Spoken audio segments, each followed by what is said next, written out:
is the Dawgs in the Draft. DawgNation's coverage of the first round of the NFL Draft is presented by Kroger. Now, in for Brandon Adams, here's DawgNation insider Connor Riley and Cody Chaffins. Good morning, DawgNation. I am Cody Chaffins, filling in on the desk for Brandon Adams, who is off at sea on Allure of the Seas, sponsored by Royal Caribbean. And we are here to talk Dawgs in the draft. Day one of the draft has come and gone. 2 dogs going off the board. We get second and third rounds tonight, 4, 5, 6, and 7, all coming up on Saturday. Want to bring in my co-host, who is in the heart of DawgNation, Connor Riley in Athens, GA this morning. And Connor, let's start with really the only drama we saw last night. Would Ladd McConkey, at least for Georgia fans drama, would Ladd McConkey go in the first round? We all waited up till midnight. He eventually did not go. Were you surprised by that? And is there some way we can blame the Falcons for all of this? Yeah, Cody, glad to have you here this morning. I'm not surprised that Ladd McConkey doesn't go in the first round. You had seen sort of his over-under at 32, so it is right in that range there.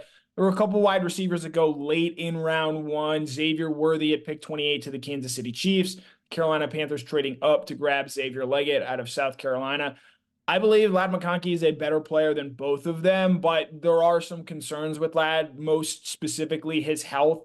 He missed time last season with back and ankle injuries. He had a knee injury during the 2022 season. And so as you transition into Friday night here, I think Ladd should be one of the first 5 or 6 players off the board tonight. I think you look at a team like the Buffalo Bills, the New England Patriots, the Los Angeles Chargers, and the Carolina Panthers once again as teams that could take a wide receiver here, but there's a little bit of competition with guys like A.D. Mitchell out of Texas, Keon Coleman out of Florida State. So it's going to be a little of eye in the beauty of the beholder here in terms of what they're looking for in Ladd. But I think Ladd's better than Ricky Pearsall, but I think Pearsall went to the 49ers with pick 31 simply because he doesn't have the same sort of health questions that exist for Ladd McConkey. As far as blaming the Falcons, I don't think that has so much to do with it, but it's one of the more head-scratching picks. And, in a world where the Falcons can shell out $90 million guaranteed dollars to Kirk Cousins and then immediately turn around and take a quarterback, we've seen that NFL teams don't always make the right or smart decisions come draft day. Yeah, we can touch a little more on the Falcons in just a minute. But talking about Ladd, I was checking out The Athletic. Dane Brugler, who is their draft guru, already did a mock draft for rounds 2 and 3 tonight. He's got A.D. Mitchell, the first one going off the board tonight, and then Ladd McConkey being the second. So I got to think, yeah, these teams that are right there at the top of the second round got to be licking their chops knowing that these 2 guys are available. When you think about Ladd, and you look at the teams that are picking early in this second round, Bills, Pats, Cardinals, Commanders, Chargers, Titans, is there an obvious landing spot? I would have loved to see him at the 49ers with what Kyle Shanahan can draw up for a guy like him. I guess the Bills with a good quarterback is the obvious choice here, but where's your favorite landing spot maybe for Ladd here in the early parts of this second round? I actually think the place that I kind of like Ladd the most is the Chargers there at pick number 37. They have a need at wide receiver with Mike Williams and Keenan Allen both leaving town. New regime there in Jim Harbaugh. They take Joe Alt at pick number 5 last night. Justin Herbert's a really good quarterback, and they have a major need at that wide receiver position. Jim Harbaugh knows what Ladd McConkey brings to the table, coached against him in that 2022 Orange Bowl there. And so with the needs that I think the Chargers have, I think that spot makes a lot of sense. I think New England is a place to watch as well there.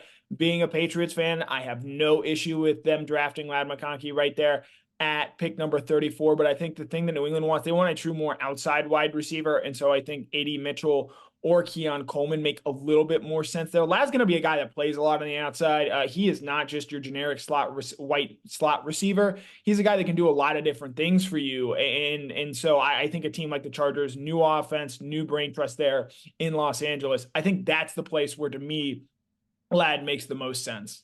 All right, so we talked a little bit about the Falcons there. Could the Falcons be to blame? The only reason I bring that up is I feel like the Falcons picking Michael Penix Jr. at 8 threw off everybody's boards, right? They did not have this guy going that high. So maybe if you're talking 1 or 2 picks, which Ladd is projected to be the first pick or 2 in the second round, maybe a pick or 2 changes everything. I'll give you a quick minute because I know we're going to talk dogs here. We are not a Falcon show, but I'll let you go on your little rant. I'll go on my little rant with just about a minute here quickly on the Falcons. It's a bad process. Michael Penix Jr. was a great college quarterback, and I understand, liking the player that he is. And it sounds like Raheem Morris was infatuated with that with Penix. But you don't shell out $90 million guaranteed dollars for Kirk Cousins in the offseason and then turn around and draft a quarterback who has a long injury history himself, 4 season-ending injuries at Indiana in his time there with the Hoosiers, and is also going to turn 24 next week. And so with the way they have structured this Kirk Cousins contract, he's going to be the starter for at least the next 2 seasons, which means you're not really getting to Michael Penix until his age 26 season. I know they say, it's a Green Bay Packers model that they want to try and follow with the success that Jordan Love had over the second half of this season. The season before the Packers drafted Jordan Love, they won 13 games. The season after they drafted Jordan Love, they won 13 games. By the way, and you're doing all this to give yourself a chance to win a Super Bowl. The Falcons have not been to the playoffs since 2018, I believe, off the top of my head, or 2017-2018 season, rather. And for all that, the Green Bay model is the way to do things, they're not any closer to winning a Super Bowl. And so I think if you look at the Falcons and some of the needs they have, they could have had the number 1 defensive player on their board there for them at pick 8. And they choose to go with a guy who realistically you're planning on not helping you for a season or 2, not to mention, as we've seen, the damage this does to the locker room with Kirk Cousins and the impact he has there. He's probably already felt undercut a little bit because of the surprise and shock of this move. So it's just bad process, in my opinion. Not necessarily a bad player in Penix, but a bad process by the Falcons administrators. And look, I'm a Patriots fan. I discussed this earlier. There was a pretty damning piece from ESPN about the process of not hiring Bill Belichick. Belichick had some concerns at the end of his New England era. I more than concede that. But this move, in conjunction with that move, does not exactly inspire confidence in the Falcons' decision makers at this point in time, in my mind. Yeah, I'll kind of put it this way. The way I think about it, the Falcons are a guy in a suit, right? And they're a guy in a suit who just bought some fancy new shoes this offseason. But the rest of the suit's got holes in the knees. There's a rip in the shirt. The shirt is stained. The jacket's got a rip in it. And they just went out and bought another pair of shoes. You can't have 2 pairs of shoes. Sure, you might wear a hole in the first pair of shoes because it was a little bit. But no, you don't get another pair of shoes before you fix the holes and the stain and the rip. I think that's kind of the easiest way I can put it. It's just a luxury that you don't have because you're not good right now and you didn't make your team better right now with what you did tonight. But again, we're a dog show. I won't go too much into it. We've done enough. We've done enough on the Falcons here. We can always come back to them. Yes, and we'll talk to you all guys in the comments a little bit later. If we want to talk more Falcons, we can do that. Let's move on to the Dogs who were drafted in the first round last night, who did hear their names called. No surprise with either name. Of course, it's Brock Bowers, who went 13th overall to the Las Vegas Raiders. I almost said Oakland. Got to get used to it. Brock Bowers goes 13th to the Raiders, and then a few picks later, Amarius Mims goes 18th. Let's start with kind of the first round. You had 2 Georgia Bulldogs taken. We thought there might be 3. Other schools, Bama, LSU, Washington, thanks Falcons, had 3.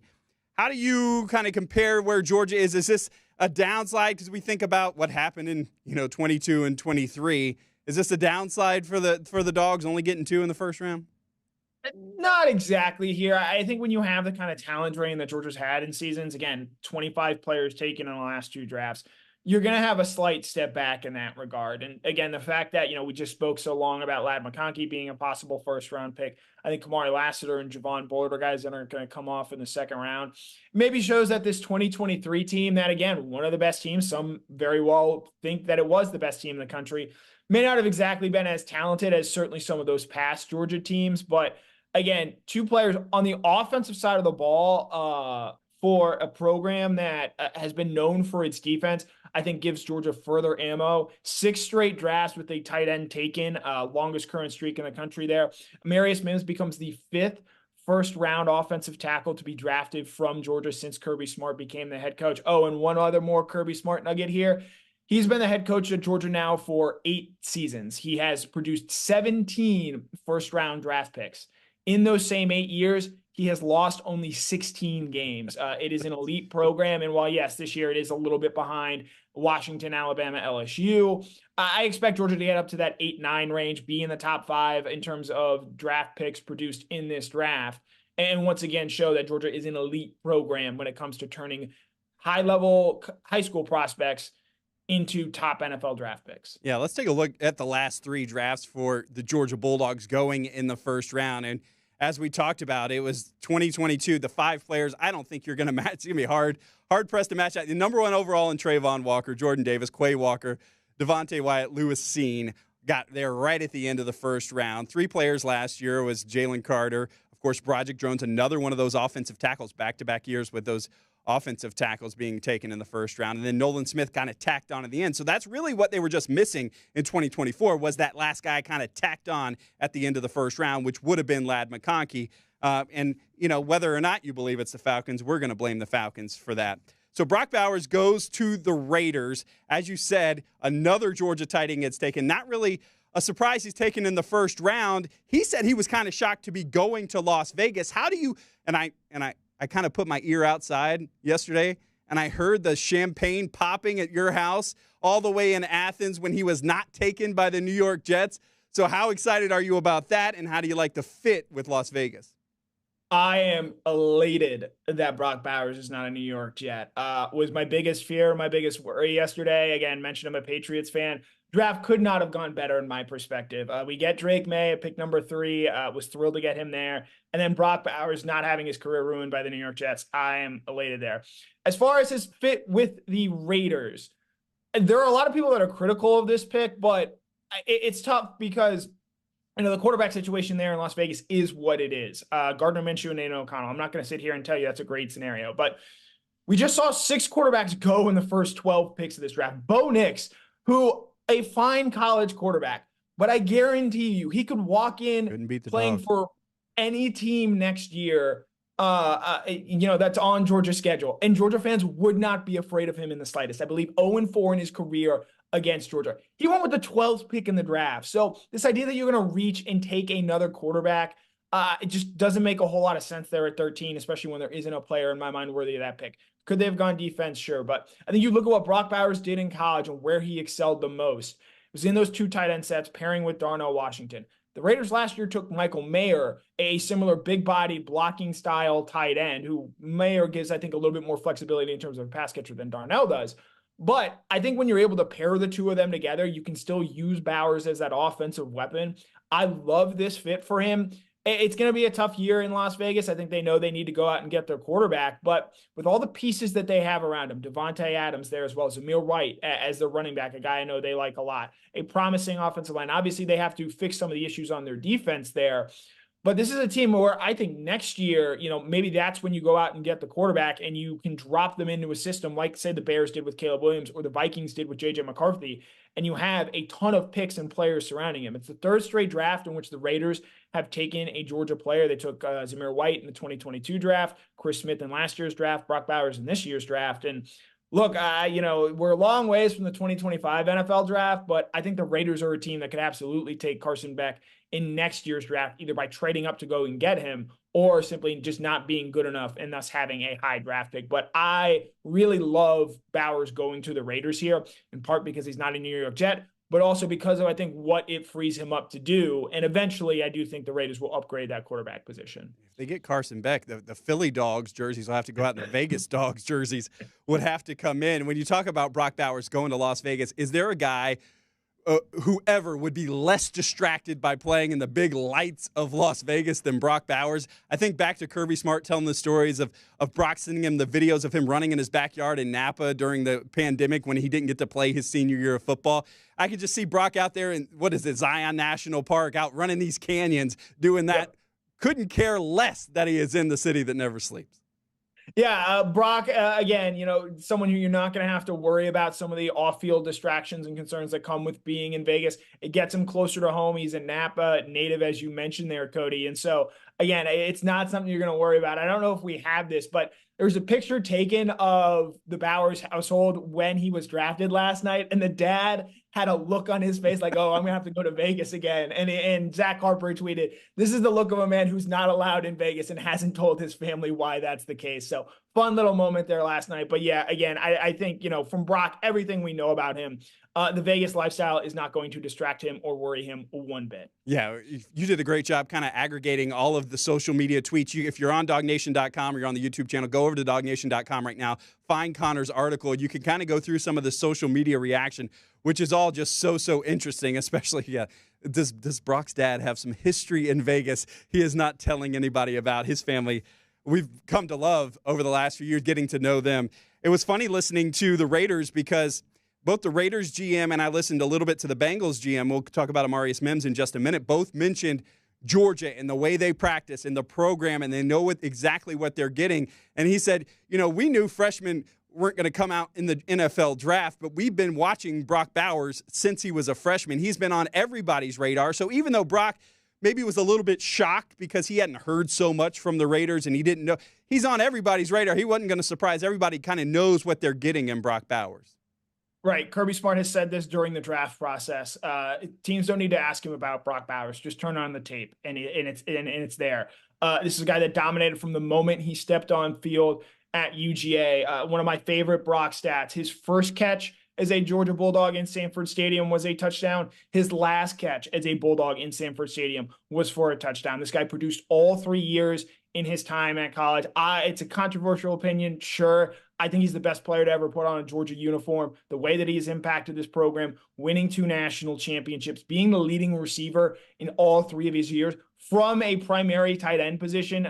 Unicorn gets thrown around a lot. This guy is a true one of one. And I think the Raiders just taking the best player on their board at pick number 13, I think it made a ton of sense at that point in time. And that's kind of the justification the GM made is, we took the best player available. He's a guy who had done that with Keenan Allen previously in drafts, and it worked out for them there. And, I think, like you said, no worries that they've already got a tight end they took last year because Brock's actually better when there's 2 tight ends on the field. And Gardner Minshew being the quarterback, and we can wrap up the Brock talk here, but you want a guy like Brock Bowers. He's your best friend because you look back at games. To me, the Auburn game this year is always going to stick out because it just got to a point where it was like Bobo wasn't calling anything else. He was like, throw it to Brock. We got to win this game. Throw it to Brock. Yeah, if Georgia has and they have the Ring of Honor, obviously, but, first ballot Hall of Fame, Brock Bowers obviously in there for a Georgia player.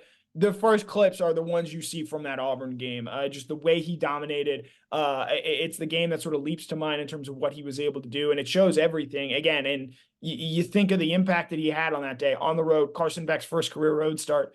He was just looking for him. And so when you pair that with Devontae Adams, who might well be the best wide receiver in the National Football League, you have a ton of talent there and a guy that, assuming the Raiders have a creative offensive mind, which I do think they do, I'm going to be really interested in seeing how he develops. Gardner Minshew nearly led the Colts to the playoffs a season ago. And so it's not exactly a zero there at the position. So I'm really interested in seeing how the Raiders go about using him, deploying him, developing him, and integrating him into that offense that does have plenty of talented players on it. Last thing, I do love that he's a little bit closer to the West Coast for his family. That's a good thing. And I think he's just going to look great in the Raiders uniform. He's going to look fast, and he is a fast guy. All right, you are watching Dogs in the Draft here on DawgNation.com. We're brought to you today. And all of our Dogs in the Draft features that Mike Griffith and Connor Riley have done all week are brought to you by our friends at Kroger. And for Kroger, right now, it is graduation season. Your calendar is filling up. You've got grad parties, whether it's your neighbor down the street, the niece, nephew, could be the folks in your house that are graduating. Well, Kroger is right there for you.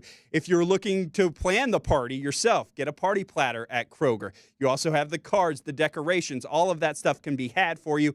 And if you're a person buying and going to a graduation party this year, here's my hint to you. Right now, I just checked on Kroger.com. You can get 4 times the fuel points when you buy the gift card that you're going to buy anyway for your niece or nephew. So why not get a little something for yourself when you buy those gift cards? And you also, if you're planning the party, use Kroger Boost and have those blue bags just show up at your front door after you make the order. It makes that graduation party process so much easier. So again, Kroger.com/graduation to get all your party planning ideas and to get all of that taken care of. We appreciate Kroger for sponsoring all of our Dog Nation content, but especially here as we talk dogs and the draft all week long. All right, let's go to the other first rounder who was taken for Georgia. That's Amarius Mims, taken number 18, going to the Cincinnati Bengals. I got to love that he's going to block for Joe Burrow. And I think a lot of mock drafts kind of saw Mims maybe in the 20s. Was this a little early for him, Connor? Yeah, I think there was some late buzz on teams maybe wanted to going up and getting Mims. The Kansas City Chiefs were a team that were thrown out there. They ultimately don't end up doing that. But the Bengals, they take a guy who I think could very well be the best offensive tackle in this class when it is all said and done. Has all the tools, all the traits you look for. And when he was able to get on the field for Georgia, was absolutely an impact player for the Bulldogs. I think the big thing coming out of last night, it's the comments to me made by Nick Saban, and you hate that these are brought up at this point and they rain on Mims's parade a little bit, but I thought they were very strong and quite frankly, very surprising given, again, this is supposed to be the best and biggest night of Mims's life. And Saban publicly questioned him, said he took himself out of that SEC championship game against Alabama. And Mims has said if he was able to finish that game, he thinks it goes very differently there. So I think with Mims, again, he's got all the tools and all the potential in the world. He's got to put it all together and find a way to be able to stay on the field. But he goes to a loaded offense in Cincinnati. I think he's got a chance to play right away at that right tackle spot. They have Orlando Brown on the left side, Trent Brown, a veteran they brought in on the right side. So it's sort of a win-win situation for Mims of, if he's able to go in there and win a job right away, that's an encouraging sign for him. Or if he needs to sit and develop a little bit more, he can potentially do that as well. But going with that 18th overall pick, 5th offensive lineman to come off the board, in total 9 going in the first round. Mims was always going to be a first rounder there. But I think you saw some of those tackles start to come off the board there. Obviously, Joe Alt going 5, Latham out of Alabama going 7, and they started to go off. The Bengals thought, all right, we have to go ahead and grab ours, and they grab an incredibly talented player in Amarius Mims. Yeah, I was watching the draft on ESPN, so I missed the Saban quote, and I just hear people talking about it. So let's show you exactly what Nick Saban had to say about Amarius Mims on the ABC broadcast. Said this guy's got all the tools. He's got great size. He's got great power. All nice things from Nick Saban. But it makes you wonder, how did the guy only start 8 games like in the SEC championship game? He played only the first 15 plays of the game, then he's out, takes himself out. I don't know what he injured. He hurt, whatever, but you got to be a little more consistent in your performance if you're going to be a great player and starter in the National Football League. And a guy who knows everything about being very successful in the National Football League, that's Nick Saban, right? Right? I think he dealt with the tightrope injury, and he's going to be always compared to Brock Bowers, who had the same injury this year. He's never going to come back that way. But is it totally out of bounds on Nick Saban's part?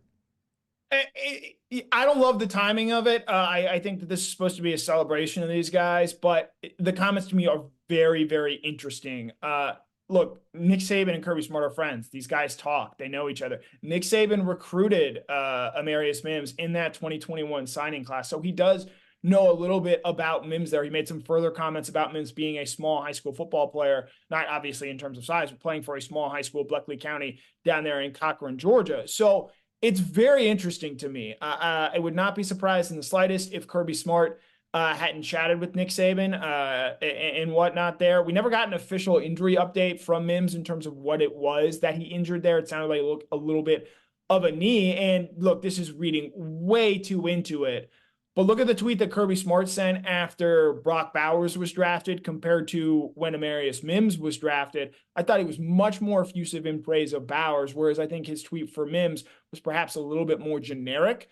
It's all very, very interesting here. And maybe I'm a little too conspiracy corner with BA not here, but it's very interesting comments from Nick Saban there, given obviously the relation he has to Kirby Smart, given the fact that he recruited Mims and knows the ins and outs of this Georgia program well. And I absolutely think that Mims not playing in that SEC championship game played a significant factor in the way that game unfolded. Yeah, only 8 starts. Everybody kept bringing that up from Mims in his career. And, Georgia loses that SEC championship game. I've kind of, my theory is, you play in those playoff games, like Georgia did the last couple of years. That's such a national stage. We saw Washington get 3 players taken in the first round. It really does show off your players. If Georgia makes the playoffs, somehow wins that SEC championship game, Mims has a month to get healthy. He didn't play against FSU, but he probably would have played, we would think. in a playoff game. How would one more start have helped him and kind of shown people, hey, he did kind of tough through something, and would that have bumped him up a couple of those offensive tackle spots?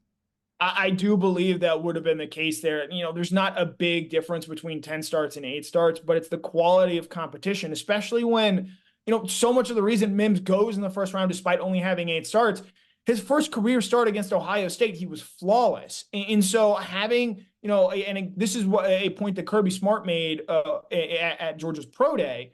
When you're drafting Mims, sure, he only has the 8 career starts, but he's blocked against guys like Trayvon Walker, Jalen Carter, Nolan Smith throughout his time at Georgia.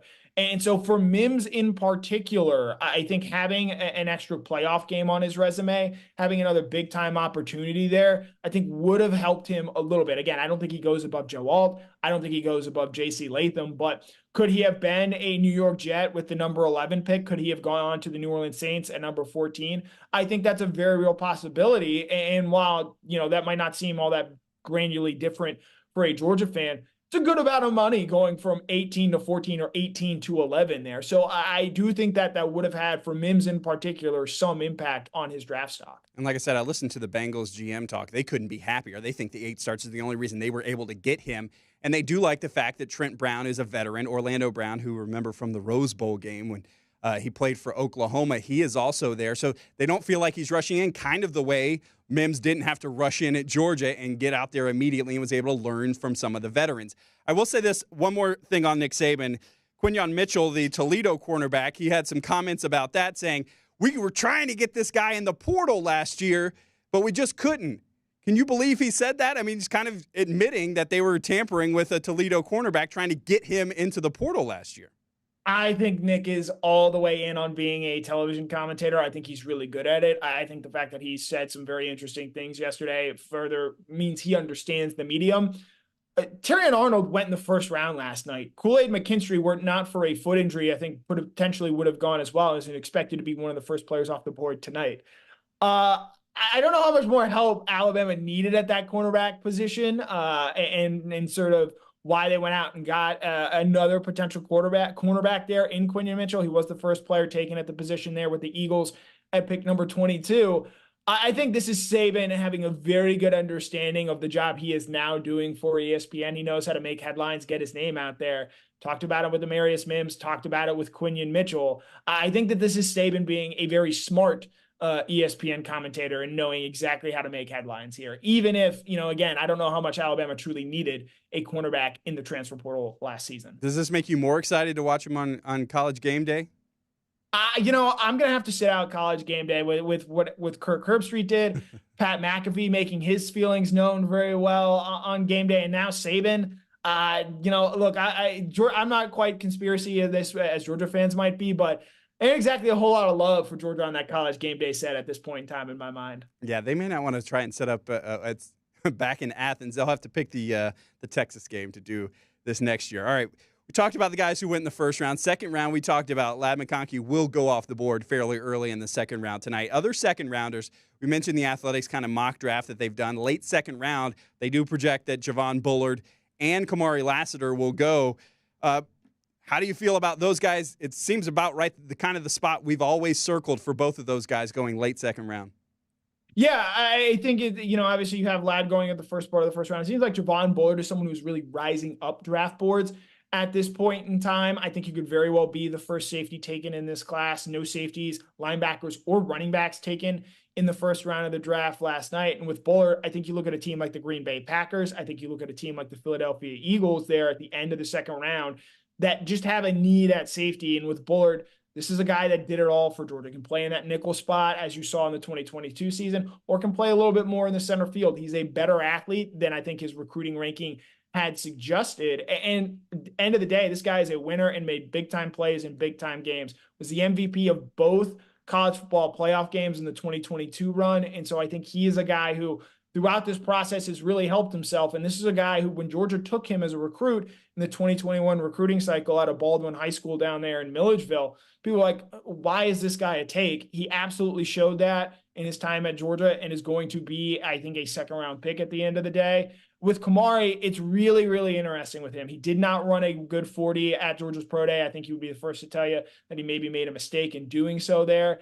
And the corners yesterday, they came off the board a little bit later than people anticipated. We just talked about Quinion Mitchell. He doesn't go to pick 22. Terrion Arnold doesn't go till pick number 24. And so as you start the second round here, you've got some really good names. Cooper DeJean out of Iowa. We talked about Kool-Aid McKinstry a little bit earlier. Ennis Rakestraw out of Missouri.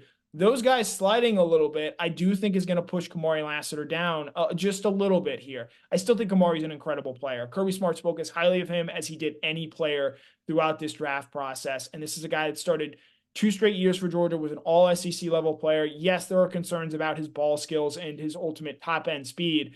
But if you want to just see an NFL player, turn on what Kamari did against Luther Burden in Missouri this season. 2 catches for 14 yards when Lassiter was in coverage in that game. Completely changed the way the Missouri offense had to try and play and win that game that day. And because of his versatility and I think his ability to potentially be a true slot cornerback at the next level, I do think that this is going to be a guy who, when we're all said and done here with this draft, ends up outplaying his draft status. Even if he's maybe not the outside corner that he was at Georgia, I absolutely believe, as Kirby Smart does as well, that this guy can be an impact player at the next level. Yeah, going back to Bullard really quickly, we talk so much about Ladd and his incredible story, but yeah, the Baldwin Brave, who kind of, for me, the first time he really popped on my radar was that Tennessee 1-versus-1 game in the rain, and he comes in on a cornerback blitz and just tears up the quarterback. And he, like you said, played his best in the biggest games. And I kind of want to jump back into that because we talked about that playoff stage, which kind of lets these guys shine. I'm thinking Kamari Lassiter, if his final game would have been against Roma Dunze or A.D. Mitchell, can you imagine how the different feeling people would have and not worried about his 40 time if they would have watched him play against one of those guys as his final game? 100% agree with you there, Cody. Again, I think having that extra matchup would have gone a long way. And you're watching last night, you see the Marvin Harrison Jr. highlights. He made quite a few of them against Georgia, though. Obviously, I think Javon Bullard gets the last laugh there with the big hit that he delivered at the end of the third quarter, much to the dismay of Ohio State fans. I think having that kind of tape on a player like Lassiter only would have added. Again, college football fans know who Luther Burden is, but NFL people know who Roma Dunze is. Goes 9th overall last night. NFL fans know who A.D. Mitchell is. And so having that kind of matchup ability and going out there and showing whether he defends Mitchell or Xavier Worthy from Texas as well, because I believe that's who Georgia would have ended up playing in the college football playoff there.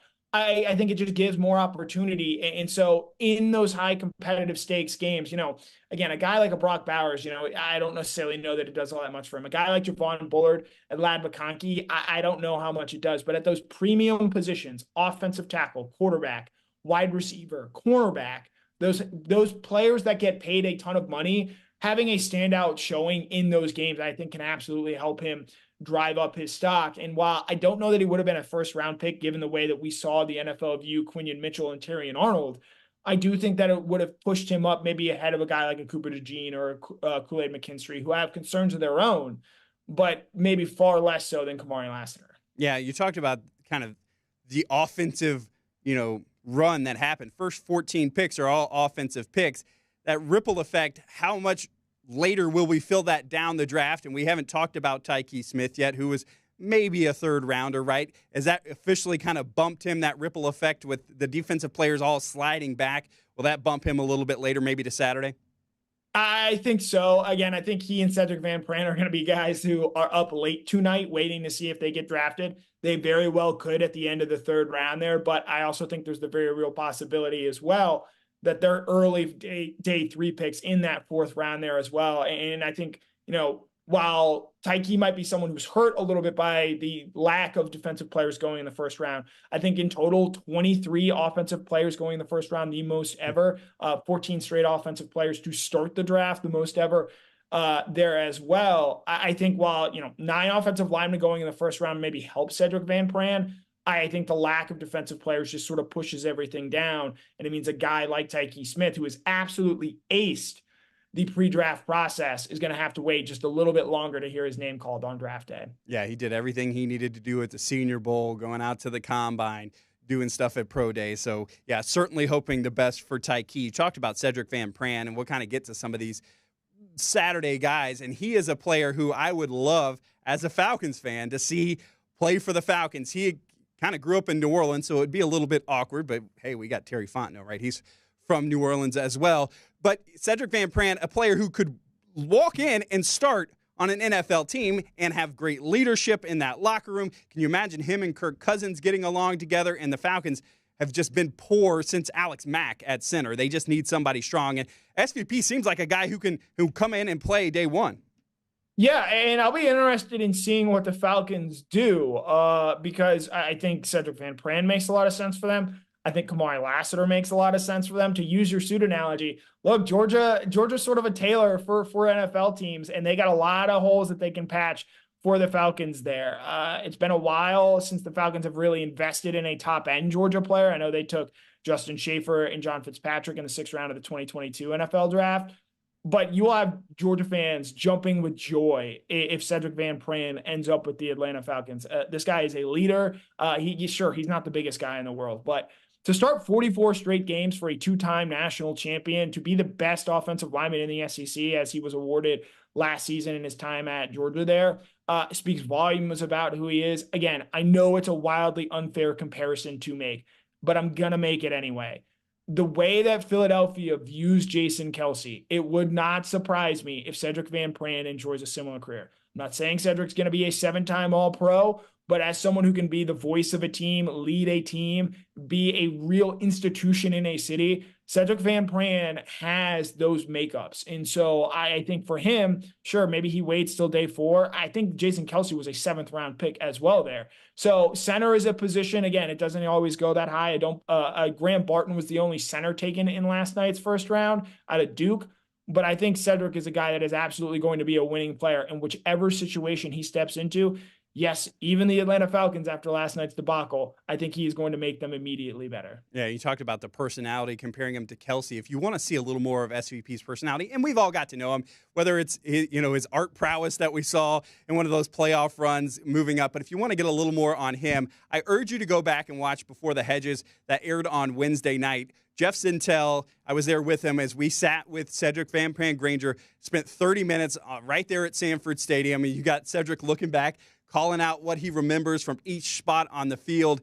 And one of the best parts of that entire show was Jeff going back and reading one of the quotes that SVP had given him as he was coming into Georgia, all the things that he wanted to accomplish when he came to Athens. And you hear it now, and he's a 2-time national champion. All these things. He was a captain for this team. He did everything he said he was going to do. So definitely a damn good dog. I would urge you to go back, watch Before the Hedges. You can find it on our YouTube channel. And we'll also just post just the interview with SVP on our website, coming up, on our YouTube page coming up tomorrow. All right, so we talk a little more about Saturday and the running backs you mentioned. No running back goes in the 1st round. So we got guys like Kendall, Milton, Daijun Edwards, who are going to be bumped back a little bit. I was a little bit surprised when I look at The Athletic. Again, it's kind of the source I like to go to, had their running backs ranked, and they had Daijun quite a few spots above Kendall Milton, especially with the way Kendall finished the season. That was a little bit surprising to me. Do you think these are guys that, with no running backs going in the 1st round, end up getting drafted, or are they probably going to have to be a free agent? I think they're going to be waiting long to hear their names called. It wouldn't surprise me if either is a free agent. But I think, again, these guys know what they have to do at the next level. With Daijun, and I think this is why he's maybe seen as a higher-ranked running back in some eyes than Kendall. You know exactly what he is, for better or for worse. This is a guy who's going to come in and get the hard yards. He's going to go in and do the work. He's going to be a dirty work running back. He's not going to be, your explosive 1,600-yard rusher. But this is a guy Georgia felt very comfortable giving the ball to. And as he progressed throughout his career at Georgia, took on a larger and larger role with this team. Again, not the greatest athlete in the world. Good, not great hands. He's serviceable in that regard. But this was a guy who, for most of his time at Georgia, was pretty durable. As far as Kendall, again, unfortunately, injuries cloud so much of the discussion around him. Missed time in each of his 4 seasons with various injuries there. But as you point out, Cody, you turn on the tape, especially at the end of his time at Georgia, he got better over the course of that senior season. I think he finished his year with 10 straight games with a rushing touchdown. Has a little bit more juice in him, though not significantly more. It's not like he's going to be like a Devin A-Chain type player. I do think that Kendall maybe has a better chance of getting drafted, but it's important to note that both of these guys are winning players when it comes to special teams as well. And so you saw it a season ago with Kyrus Jackson. He was an undrafted free agent. He goes out and makes the Tennessee Titans. I think both of these guys have a skill set, not just to potentially get drafted, but in the unfortunate event that they don't, go to a team and help them and make it as an undrafted free agent. And I think that's one of the things that Kirby Smart does best is he makes his best players play special teams, and it pays off for every single one of them as they go to the NFL, because not everybody's going to be Brock and not expected to play on special teams. Because of the roster limitations in the NFL, you better be able to contribute on special teams or you will not be making it. One guy we have not mentioned, Zion Logue, Marcus Rosemy, Jack Saint. If you're one of those folks, and even the running backs that could be picked in the 7th round, you could be Mr. Irrelevant like we saw a couple of years ago.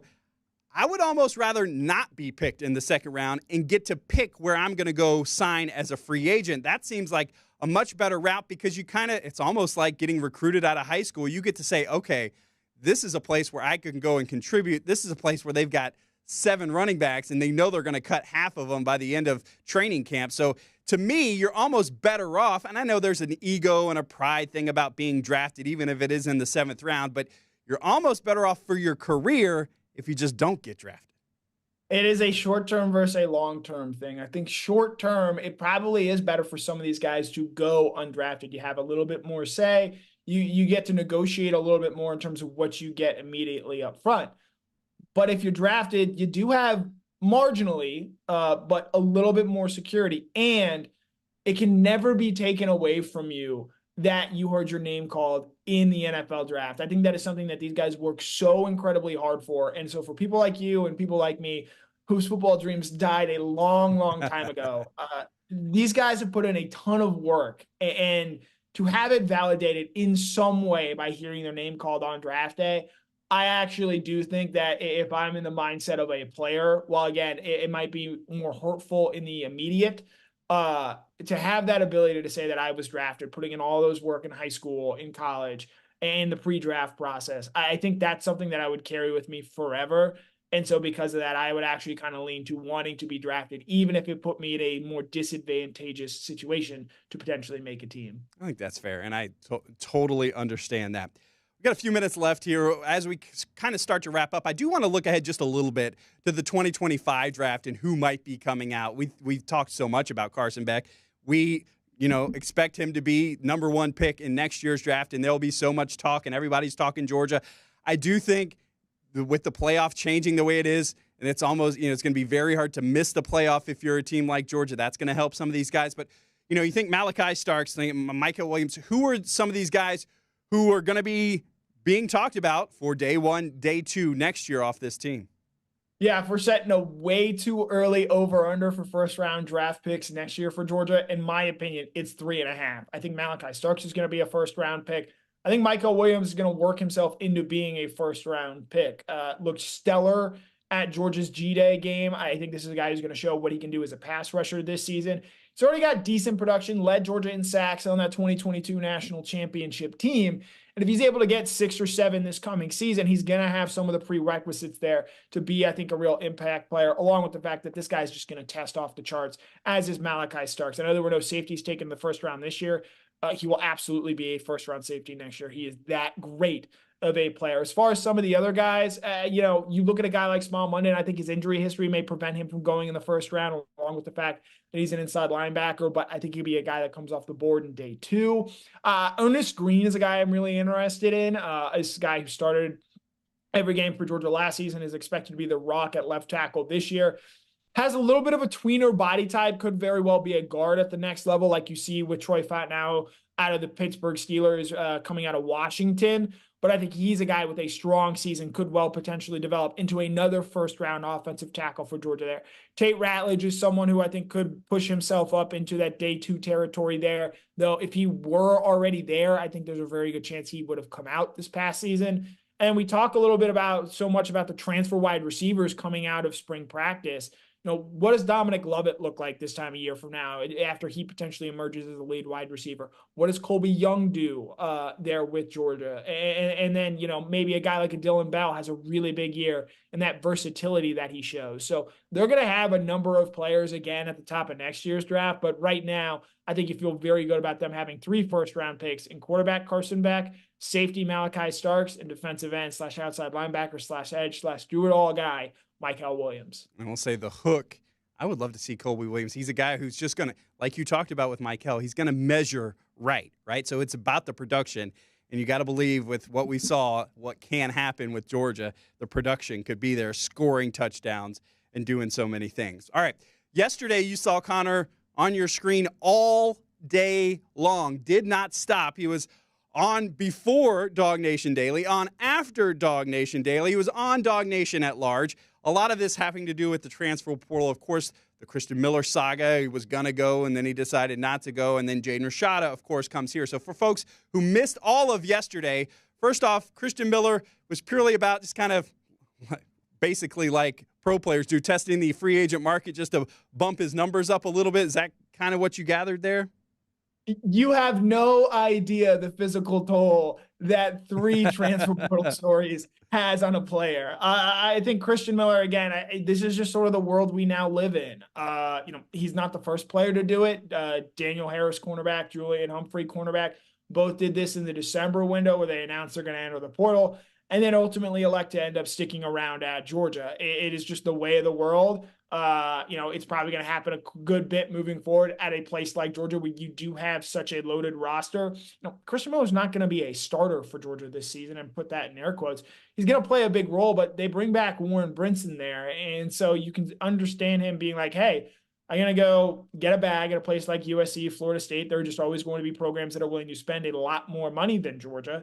And so that opportunity is sort of always going to exist. And these are the guys, I think, in particular, that Georgia does have to fight to keep. The guys who have shown a little bit, but have the potential to grow into a little bit more. Like if someone's wanting to come and pluck a guy after Georgia time, their first year on the roster, like, okay, that's a little weird. But guys that have been in the program for 2-3 years, like is the case for Christen Miller, where they're physically developed and ready to contribute now, those are the guys that you've seen Georgia really fight to keep from entering the transfer portal. So just another step.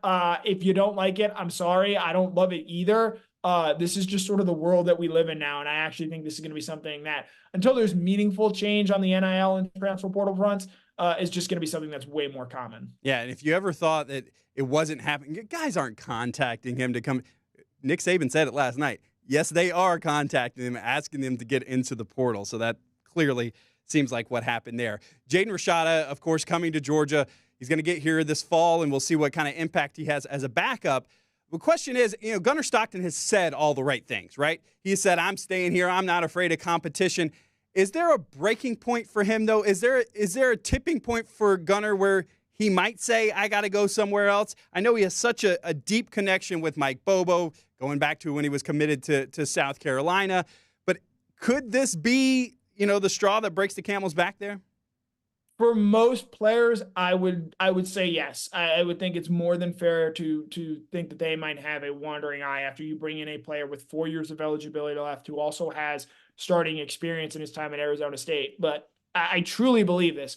Gunnar Stockton is just a different type of person. This is a guy that has never been afraid of competition. I think it's important to note when he was being recruited, he knew he was coming in the class behind Brock Vandagriff.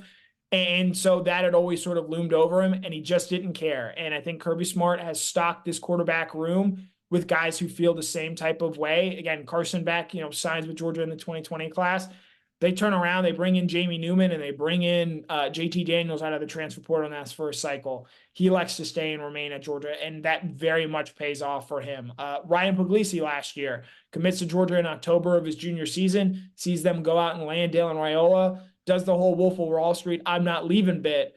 And so Puglisi is still here through that. I think Georgia has done a great job, in my opinion, of surrounding this quarterback room with guys who won't have their feathers ruffled by a Jaden Rashada coming in here. And Rashada, I think, is aware of that and has to know that coming in, hey, like, these guys are dogs and they're not going to make it easy on you. So you're going to have to go out there, do everything right, and also outplay Gunnar Stockton and Ryan Puglisi just to have a chance to be the starting quarterback here at Georgia.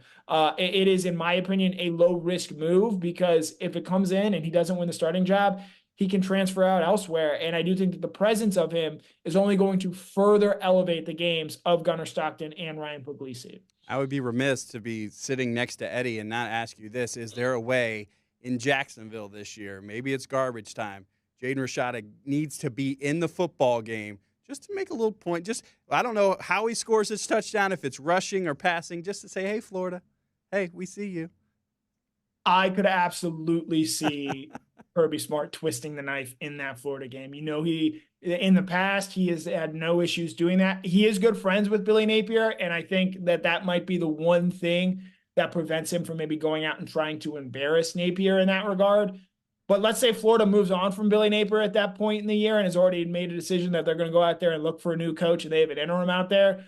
I can tell you, Kirby Smart's going to have no hard feelings rubbing it against Florida in that. If Dan Mullen were still the coach of Florida, I would take every player prop under the sun on Jaden Rashada for that game against Florida there. And Brandon Adams and all the Gator haters out there will absolutely love it. With a couple minutes we have left, if you want to make a comment in our comment section on DawgNation.com or our YouTube channel, we'll check that. And if you want to ask Connor any questions about what's going on draft-wise, and he knows a little bit about everything, if we can get into some more, I guess, Patriot talk. But if you've got questions, shoot them out here. We appreciate you all joining us as I kind of get to step into this role a little bit with Brandon Adams and the crew getting back from Allure of the Seas and their Royal Caribbean DawgNation cruise. But looking ahead, Gators will be 2-5 in Jackson, says Brooksy. So we like to think about something like that. Talking a little bit, just a tad bit more about the Falcons and this pick. I feel like there's a lot of people today trying to justify the pick. Is there any way? I mean, I'm looking at Dan Orlovsky and some of those guys trying to justify. It sounds like it's just trying to clean up a little bit for the Falcons. Is there any way this does make sense? Is it like a grown-up move for you, like when your parents put money away for you and you're like, you're going to need it. You may not want it now, but you're going to need it. You know, look, I think the Falcons are banking on the fact that they're probably not going to be drafting this high going forward. And I'd point out they've made 4 straight top 10 picks. So maybe they very well could be. And with, you know, some holy pants and, you know, a dusty jacket, you know, they have other obvious needs there.